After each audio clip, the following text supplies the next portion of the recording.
So Microsoft has announced that we're not getting any exclusive for the Series X. Here's our thoughts.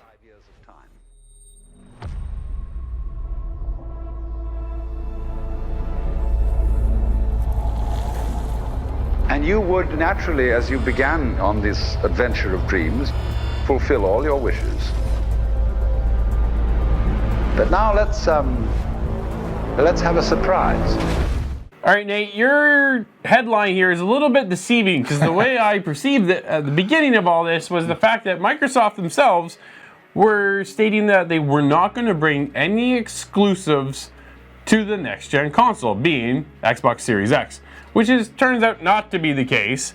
It is the fact that they're bringing exclusives, but to everybody, not just to the new Xbox. Yes, I think this is a really smart move on Xbox's part, because a lot of people recently might have bought the Xbox One X, which is still to this date the most powerful console. Sure. So to exclude people from, forcing people, to buy the newest Xbox when they just spent maybe $600 on the X would be ridiculous, right? Well, maybe.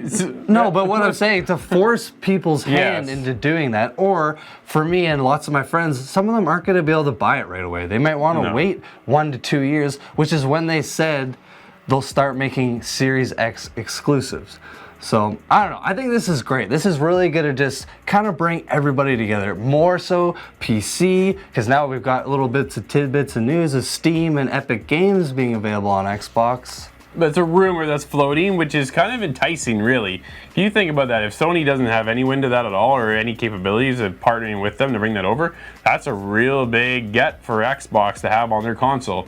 Now, getting back to the topic of this one, though, it's definitely an interesting take, because every generation in the past has been new generation, new console, you want that game, you get this console, and that is it. And Microsoft, and you've seen them leading up to this, especially with Game Pass bringing that into the mix as well, and then bring that onto PC, is that they're broadening their reach, and they don't want to sanction off any of that reach that they're slowly starting to build up, right? Because let's face it, PlayStation stole this generation. 100%. With their 105 million consoles sold at this point. Yeah, exactly. So they've really capitalized and run with it, but Microsoft has been slowly building up their momentum leading into the Xbox Series X. And when you want the next Halo, Halo Infinite is launching with X. And they've stated that you will get the benefits of the Halo version on the X because it's more powerful. It's going to have better graphics. It's going to run faster. It's going to do, you start listing off what you expect when you get a new console. So you're going to get the benefits of having that. Kind of look at it this way. It's like a PC. Exactly. If I have the best PC, but yet you have an older one, say 2 years older, you can still play the games that I play, but in your graphics menu, you might have to lower so you don't get the perfect shadows and all this ray tracing features that I will have, kind of thing on the latest PC. And that's what Xbox is doing here moving forward, which is very, very smart. This is huge. And if they can really nail down load times, because sometimes that can be a hindrance with lots of, especially with the older and the newer, I could maybe see that being a problem. But if they actually smash this one at the park, they're just, like they've been doing, just continually getting better and smarter. Okay, so let's say I get the new Xbox Series X. You have the OG Xbox. If I get a Halo Infinite and I'm blazing through it, and you're still 10 minutes later still waiting for that thing to load, you see where the complications are starting to be, right? That's what I fear, but I don't know. I think, like Microsoft's been doing, they've been making a lot of right calls, a lot of right decisions. Yeah. And I think that moving forward, they're not going to make that mistake. They're not going to have 10-minute load times for one guy because he's on the lousier console. They're just going to have lousier graphics.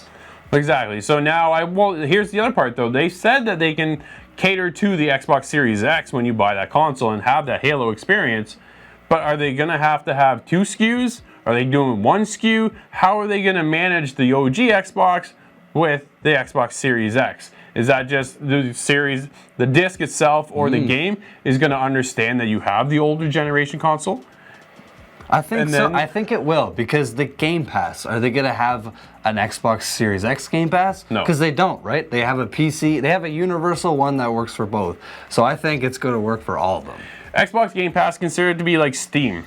in a sense, right? There are how many PC standards out there, and everybody's got different specs. Your PC, my PC, Scott's, Steve's, everybody on the crew has a different PC. We all don't have the top of the line, we don't have the bottom either, but we're all in the mix. So I'm sure Microsoft has somehow figured out how to cater to everybody so that everyone gets to play the game, which is just mind-blowing to think moving forward now. If you have an Xbox, you can just play what you want. Man, I'm a big Xbox guy. I love all the consoles, but hearing this tidbit of news, I'm definitely really excited, man. We'd love to hear your feedback, so hit us up at insidethegame.ca and let us know what you think of the next Xbox Series X and their whole experience as a whole package. Yeah, because let's play Halo. Subscribe to never miss a video and like to help us out.